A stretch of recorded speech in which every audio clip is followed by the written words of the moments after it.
नमस्कार दोस्तों, मैं सुरजीत गुप्ता आपके अपने यूट्यूब चैनल शिक्षा सारथी में तहे दिल से स्वागत करता हूं। मैं उम्मीद करता हूं कि आप लोग स्वस्थ होंगे, मस्त होंगे और ज़बरदस्त होंगे। आज का हमारा ये वीडियो है हमारे देश के भारत रत्न डॉक्टर भीमराव अंबेडकर और उनके द्वारा लिखित संविधान के विषय में। ठीक है, तो इसे हम शुरू करते हैं कि डॉक्टर भीमराव अंबेडकर का जीवन कैसा था, जीवन कैसे व्यतीत हुआ था और उनके द्वारा लिखित संविधान में कितने अनुच्छेद हैं और उस अनुच्छेद में संविधान में कितने भाग हैं, कितनी अनुसूचियाँ, उन सभी के बारे में हम इसमें अध्ययन करेंगे। ठीक है, तो चलिए हम उसे अध्ययन करने से पहले हम कुछ अपने आप को ऊर्जावान बनाए रखने के लिए कुछ मोटिवेशनल क्वाट्स यहाँ पे देख लेते हैं क्या दिया हुआ है, जो कि हमारे संविधान से ही संबंधित है। न्याय स्वतंत्रता समानता का आधार है। संविधान ही भारत की असली पहचान है। हर हक हर कर्तव्य इसमें समाया है। यही लोकतंत्र का सबसे बड़ा सम्मान है। सबको पता है कि हमारा भारत देश क्या है, एक लोकतांत्रिक देश है जिसमें संविधान की आवश्यकता होती है। जैसे एक स्कूल को चलाने के लिए नियम कानून की आवश्यकता होती है, वैसे ही देश को चलाने के लिए भी क्या एक नियम और कानून की आवश्यकता होती है। सुव्यवस्थित तरीके से, सुसंगठित तरीके से चलाने के लिए एक संविधान की आवश्यकता होती है। वही यहाँ पे बोला गया, न्याय स्वतंत्रता समानता का आधार है। मतलब कि संविधान में सबके प्रति समान न्याय, सबके प्रति समान स्वतंत्रता और सबके प्रति समानता के बारे में बताया गया है। संविधान ही भारत की असली पहचान है। हर हक हर कर्तव्य इसमें समाया हो, मतलब कि सभी वर्गों के लोगों के हक के बारे में बताया गया, उनके कर्तव्य के बारे में बताया गया है। ठीक है, और यही क्या है, हमारे लोकतंत्र का सबसे बड़ा सम्मान है। ठीक है, तो मेरे बच्चों, हमारे रसगुल्लो, चलिए हम आज के सेशन को शुरू करते हैं। एक बार बोलिए भारत माता की जय। और आप अगर हमारे चैनल पर नए हैं तो चैनल को सब्सक्राइब कीजिए और वीडियो के अंत तक बने रहिए तथा वीडियो को आपको लाइक भी करना है। चलिए शुरू करते हैं। यह प्रश्न पहला है, भारतीय संविधान का जनक किसे कहा जाता है? तो आप सबको पता होगा कि हमारे प्यारे डॉक्टर भीमराव अंबेडकर को हम क्या कहते हैं, भारतीय संविधान का जनक कहते हैं। तो मतलब कहने का मतलब कि जो हमारे भीमराव अंबेडकर हैं, ये अकेले संविधान नहीं बनाए थे, लेकिन मेन जो संविधान लिखने में भूमिका थी वो हमारे अंबेडकर जी की ही थी। अगर तुमसे पूछ दिया जाए कि आज़ाद हिंद फौज की स्थापना किसने किया था, किसकी आज़ाद हिंद फौज की स्थापना तो किसने किया था भाइयों? हमारे सुभाष चंद्र बोस ने आज़ाद हिंद फौज की स्थापना किए थे। महात्मा गांधी के बारे में पूछ दिया जाए तो महात्मा गांधी हमारे देश के क्या है, राष्ट्रीय पिता है। जवाहरलाल नेहरू के बारे में पूछा जाए तो पंडित जवाहरलाल नेहरू जी हमारे देश के प्रथम, हमारे आज़ाद भारत देश के प्रथम प्रधानमंत्री थे। ठीक है, मैं आपसे एक प्रश्न पूछ रहा हूँ। अच्छा ये बताइए, भारत देश में लौह पुरुष के नाम से किसे जाना जाता है? किसके नाम से? लौह पुरुष के नाम से किसे जाना जाता है? आप इसका आंसर कमेंट में बताएंगे कि लौह पुरुष के नाम से किसे जाना जाता है। ठीक है, चलिए दूसरे प्रश्न की तरफ हम चलते हैं। हमारा दूसरा प्रश्न है, संविधान सभा के मसौदा समिति के अध्यक्ष कौन थे? संविधान सभा के मसौदा समिति के अध्यक्ष कौन थे? हमारा ऑप्शन है Rajendra Prasad, option B doctor B R Ambedkar, option C Sardar Patel, option D Nehru. तो ऑप्शन ए हमारा गलत है, क्योंकि राजेंद्र प्रसाद क्या थे, हमारे देश के प्रथम राष्ट्रपति थे। क्या थे? हमारे देश के प्रथम राष्ट्रपति थे।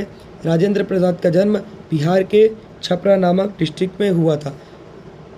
तो इस प्रश्न का संविधान सभा के मसौदा समिति के अध्यक्ष कौन थे? तो इस प्रश्न का आंसर होगा डॉक्टर भीमराव अंबेडकर थे। ठीक है, सरदार पटेल, मैंने पहला प्रश्न पूछा कि लौह पुरुष के नाम से किसे जाना जाता था, तो सरदार वल्लभ भाई पटेल को ही लौह पुरुष के नाम से जाना जाता था। आप लोग याद रखेंगे, क्या लौह पुरुष के नाम से किसे जाना जाता था? तो सरदार वल्लभ भाई पटेल को लौह पुरुष के नाम से जाना जाता था। आप सबको पता ही है कि पंडित जवाहरलाल नेहरू हमारे देश के प्रथम प्रधानमंत्री थे। तो दो का आंसर क्या होगा? दो का आंसर ऑप्शन बी होगा। चलिए तीसरे प्रश्न की ओर चलते हैं। भारतीय संविधान कब लागू हुआ था? तो इसका आंसर आप लोग कमेंट में करेंगे। भारतीय संविधान कब लागू हुआ था, सबको पता है। ठीक है, चलिए मैं बताता हूँ आपको। 26 जनवरी 1950 को हमारा संविधान लागू हुआ था 15 अगस्त 1947 को भारत क्या हुआ था? आज़ाद हुआ था। ठीक है, इस दिन क्या हुआ था? संविधान लागू हुआ था। इस दिन हमारा संविधान बन के तैयार हो गया था, संविधान रेडी हो गया था, बन गए। ठीक है, रेडी हो गया था। वो 15 अगस्त 1947 को हमारा देश आज़ाद हो गया था। प्रश्न नंबर 3 का आंसर होगा ऑप्शन बी, 26 जनवरी 1950 को संविधान लागू हुआ था। 26 नवंबर 1949 को संविधान बनकर रेडी हो गया था, आपको ध्यान रखना है। ठीक है, चलिए हम प्रश्न नंबर 4 की तरफ चलते हैं। संविधान सभा का गठन कब हुआ था? तो संविधान सभा का गठन 1946 में हुआ था। कब हुआ था? 1946 में हुआ था। अगर मैं आपसे प्रश्न पूछ दूँ संविधान को बनाने में कितना समय लगा था, तो आप इसका आंसर कमेंट करके बताएंगे संविधान को बनाने में कितना समय लगा था। ठीक है, आगे मैं इसका आंसर बताऊंगा, अभी आप इसका आंसर कमेंट कीजिए कि संविधान को बनाने में कितना समय लगा था। एक बात ध्यान दीजिए, संविधान को बनाने में टोटल 64 लाख रुपए खर्च हुआ था।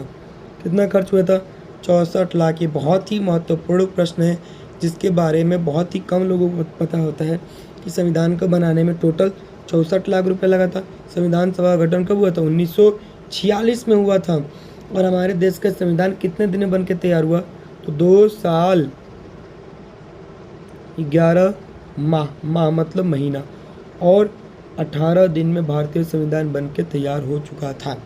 ठीक है, तो चलिए हम प्रश्न नंबर 5 की तरफ चलते हैं। प्रश्न नंबर 5 हमारा है, संविधान सभा के अध्यक्ष कौन थे? ऑप्शन है, नेहरू जी क्या थे? देश के हमारे प्रथम प्रधानमंत्री। पटेल जी क्या थे? लौह पुरुष थे तथा हमारे देश के प्रथम उप प्रधानमंत्री थे। क्या थे? हमारे देश के प्रथम उप प्रधानमंत्री। नेहरू जी क्या थे? प्रथम प्रधानमंत्री। और हमारा ऑप्शन सी क्या होगा? सही होगा। संविधान सभा के अध्यक्ष कौन थे? डॉक्टर राजेंद्र प्रसाद। चलिए प्रश्न नंबर 6 की तरफ चलते हैं। भारतीय संविधान में कुल कितने अनुच्छेद हैं? तो भारतीय संविधान में सबको पता है कि हमारे टोटल 395 अनुच्छेद हैं। संविधान सभा में टोटल कितने अनुच्छेद है? संविधान सभा में टोटल 395 अनुच्छेद है। चलिए प्रश्न नंबर 6 की तरफ चलते हैं। भारतीय संविधान का सबसे लंबा लिखित संविधान, भारतीय संविधान का सबसे लंबा लिखित संविधान है यह किस देश का है?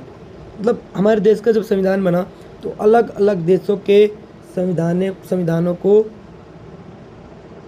देखिए मुझे लग रहा है प्रश्न गलत हो गया। ठीक है, यहाँ प्रश्न है भारतीय संविधान का सबसे लंबा लिखित संविधान यह किस देश का है? ये गलत है। यहाँ प्रश्न होना चाहिए कि किस देश का लिखित संविधान सबसे बड़ा है, तो यहाँ पे आंसर आता भारत का लिखित संविधान सबसे बड़ा संविधान। ध्यान दीजिए कि भारत का जो भी संविधान है यह अलग अलग संविधानों के अनुच्छेद को लेकर, वहाँ के रूल रेगुलेशन को लेकर बनाया हुआ है। कुछ मतलब कि अनुच्छेद अमेरिका से ले गए, कुछ अनुच्छेद ब्रिटेन से, कुछ फ्रांस से, वैसे क्या कुछ रूस से, अलग अलग देशों से भारतीय संविधान को उनके अनुच्छेद लेके बनाया गया। चलिए प्रश्न नंबर 7 को देखते हैं। मौलिक अधिकार किस भाग में है? ठीक है, मौलिक अधिकार हमारे किस भाग में है? इसका आंसर फटाफट कमेंट में बताइए कि मौलिक अधिकार हमारे किस भाग में है। तो भाग 3 में है मौलिक अधिकार। चलिए प्रश्न नंबर हम 9 की तरफ चलते हैं। डॉक्टर अंबेडकर का जन्म कब हुआ था? तो 14 अप्रैल 1891 में हुआ था। कहाँ हुआ था? तो महू नाम के ज़िले में मध्य प्रदेश में हुआ था। ठीक है, आगे बढ़ती है। देखिए यहाँ पे 2 ऑप्शन दिया है, 1947 को क्या है और 1950 को क्या है, और 2 अक्टूबर 1869 को क्या है।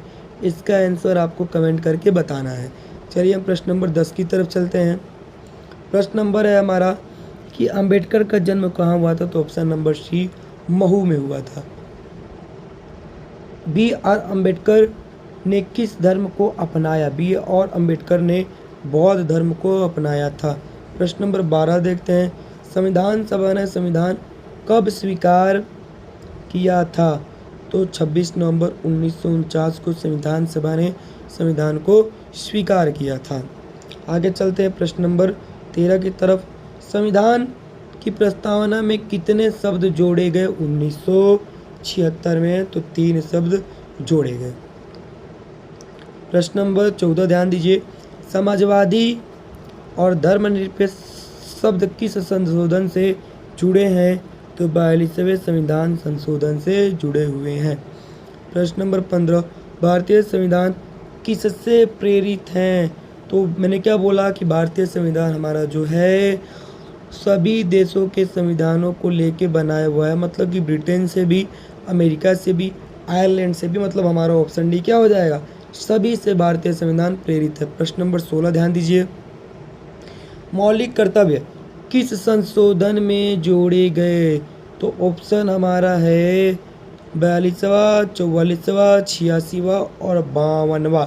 तो ऑप्शन डी हमारा क्या है, सॉरी ऑप्शन ए हमारा क्या है, करेक्ट है। 42वां संविधान संशोधन में मौलिक कर्तव्य जोड़े गए। प्रश्न नंबर 17 ध्यान दीजिए, भारत का सर्वोच्च न्यायालय कहाँ स्थित है? सबको पता होना चाहिए कि भारत का सर्वोच्च न्यायालय कहाँ स्थित है। तो हमारा भारत का सर्वोच्च न्यायालय दिल्ली में स्थित है। ठीक है, चलिए प्रश्न नंबर हम 18 की तरफ चलते हैं। राजनीति के निर्देशक तत्व किस भाग में है? राजनीति के निर्देशक तत्व हमारे भाग 4 में है। प्रश्न नंबर 19 की तरफ चलते हैं।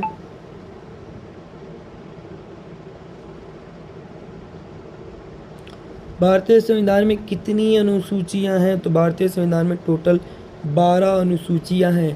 प्रश्न नंबर 20 की तरफ चलते हैं। अंबेडकर ने किस विषय में डॉक्टरेट की थी? देखिए भाई, हमारे जो भीमराव अंबेडकर थे ये बहुत ही पढ़े लिखे व्यक्ति थे। इनके पास अलग अलग प्रकार की कई डिग्रियां थी। ठीक है, इनमें इनकी सबसे महत्वपूर्ण डिग्री थी डीएस, डॉक्टरेट ऑफ साइंस। ये इनकी सबसे महत्वपूर्ण डिग्री थी। तो इसका आंसर होगा भी कि किस विषय में डॉक्टरेट की थी, तो अर्थशास्त्र में डॉक्टरेट किए थे। प्रश्न नंबर 22 ध्यान दीजिए, भारत का पहला राष्ट्रपति कौन था? तो मैंने बताया था कि भारत के पहले राष्ट्रपति हमारे डॉक्टर राजेंद्र प्रसाद थे, जिनका जन्म छपरा में हुआ था। कहाँ हुआ था? बिहार के छपरा जिले में हुआ था। पटेल जी हमारे देश के प्रथम उप प्रधानमंत्री थे। क्या थे? उप प्रधानमंत्री थे, जिन्हें हम लौह पुरुष के नाम से जानते हैं। नेहरू जी हमारे देश के क्या थे? फर्स्ट पीएम थे। ठीक है, तो भारत का पहला राष्ट्रपति कौन था? डॉक्टर राजेंद्र प्रसाद भारत देश के पहले राष्ट्रपति थे। चलिए प्रश्न नंबर 23 की तरफ चलते हैं। संविधान में संशोधन का अधिकार किसे है? तो सुप्रीम कोर्ट नहीं, संसद को है। किसे है? संसद को है। चलिए प्रश्न नंबर 24 की तरफ चलते हैं। कानून के समक्ष समानता किस अधिकार में आता है?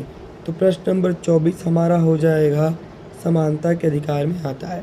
प्रश्न नंबर 25 बोला गया है, संविधान की प्रस्तावना में कौन सा शब्द नहीं है? राजतंत्र नहीं है। लोकतंत्र है, समाजवादी है, धर्मनिरपेक्ष है, लेकिन राजतंत्र नहीं है। तो ऑप्शन डी क्या हो जाएगा? सही हो जाएगा। प्रश्न नंबर 26 की तरफ हम चलते हैं। डॉक्टर अम्बेडकर को कौन सा सर्वोच्च नागरिक पुरस्कार मिला है? तो सबको पता है कि भारत रत्न मिला है। प्रश्न नंबर 27 की तरफ चलते हैं। भारतीय संविधान बनने में कितना समय लगा था? इसका आंसर मैंने पहले ही बता दिया था कितना समय लगा था। तो आप इसका आंसर कमेंट करके बताएंगे कितना समय लगा था। ठीक है, हिंट भी मैंने दे दिया, फटाफट बता सकते हैं। प्रश्न नंबर 28 की तरफ चलते हैं भाई। संविधान सभा में कुल कितने सदस्य थे? तो संविधान सभा में टोटल 389 सदस्य थे। कितने सदस्य? 389 सदस्य थे। देखिए दोस्तों, अगर आप हमारे वीडियो को लाइक करेंगे तो हमारा भी मनोबल बढ़ेगा और हम ऐसा ही बढ़िया से बढ़िया कंटेंट आप लोगों के लिए लाते रहेंगे। कहा जाता है ना कि मंजिलें वही पाते हैं जिनके सपनों में जान होती है। अरे पंखों से कुछ नहीं होता, हौसलों से उड़ान होती है। हम और आप ऐसे ही लगातार मेहनत करते रहें तो एक दिन हम अपनी कामयाबी को प्राप्त कर लेंगे, अपनी सफलता को प्राप्त कर लेंगे। ठीक है, चलिए अगर वीडियो अच्छा लगे तो आपको लाइक करना है, तो चैनल को सब्सक्राइब भी करना है। चलिए प्रश्न नंबर 29 की तरफ हम चलते हैं। संविधान का मसौदा किसने तैयार किया था? राष्ट्रपति ने, संसद ने, ड्राफ्टिंग कमेटी ने? तो आंसर हमारा क्या होगा? ड्राफ्टिंग कमेटी ने संविधान का मसौदा तैयार किया था। प्रश्न नंबर 30 क्या है हमारा भाई? डॉक्टर अंबेडकर किस राज्य से संबंधित है? तो सबको पता है कि डॉक्टर अंबेडकर हमारे महाराष्ट्र से संबंधित है। ठीक है, प्रश्न नंबर 31, भारतीय संविधान किस भाषा में लिखा गया है? तो हिंदी और अंग्रेजी भाषा में भारतीय संविधान को लिखा गया है। प्रश्न नंबर भाई 32 ध्यान दीजिए। संविधान सभा की पहली बैठक कब हुई थी? तो 15 अगस्त 1947 गलत, 2 अक्टूबर 1947 गलत, 26 जनवरी 1950 गलत। तो ऑप्शन बी क्या हो गया हमारा?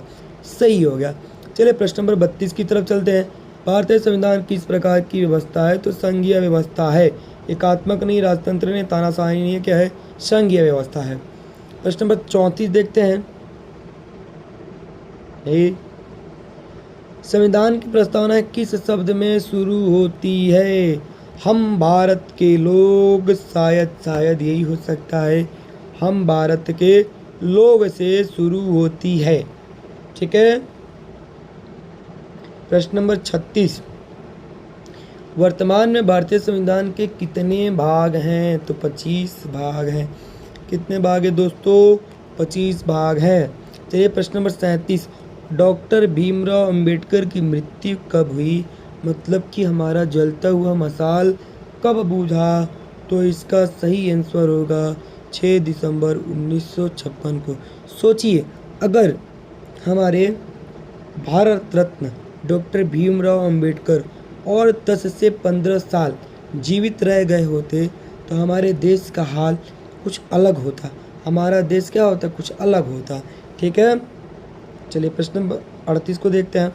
भारत के राष्ट्रपति का कार्यकाल कितना होता है?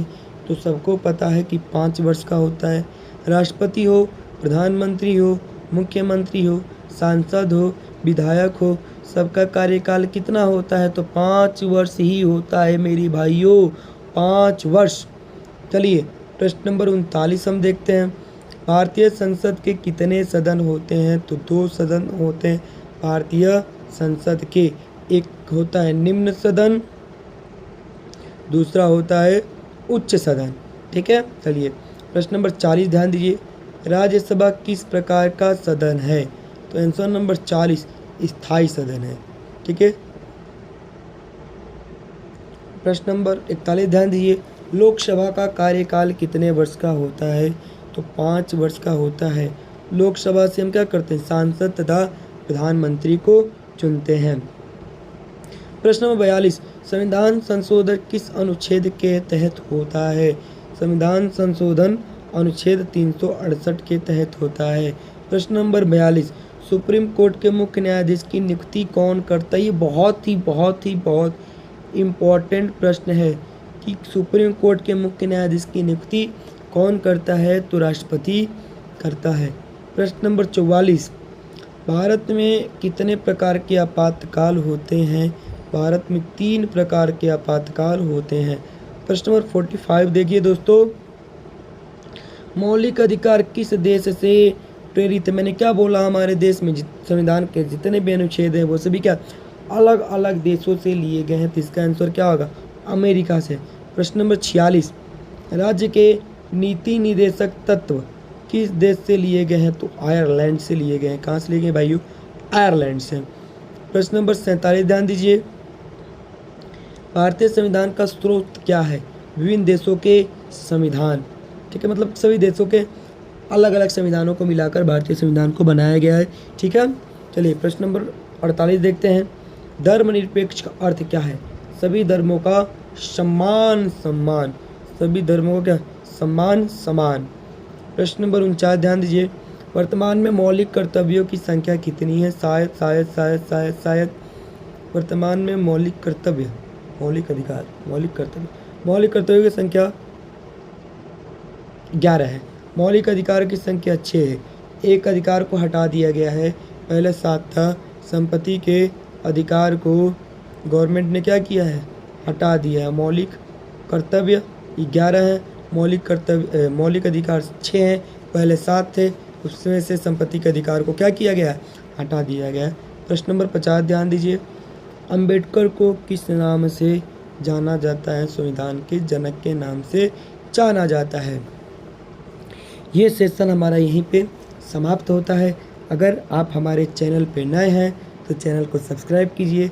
अगर आपको वीडियो अच्छा लगे तो लाइक कीजिए। ठीक है, और अपने दोस्तों के साथ शेयर भी कीजिए। आप मुझे सपोर्ट कीजिए, मैं आपके लिए काम करूँगा। तब तक के लिए जय हिंद, जय भारत। मिलते हैं नेक्स्ट एपिसोड में।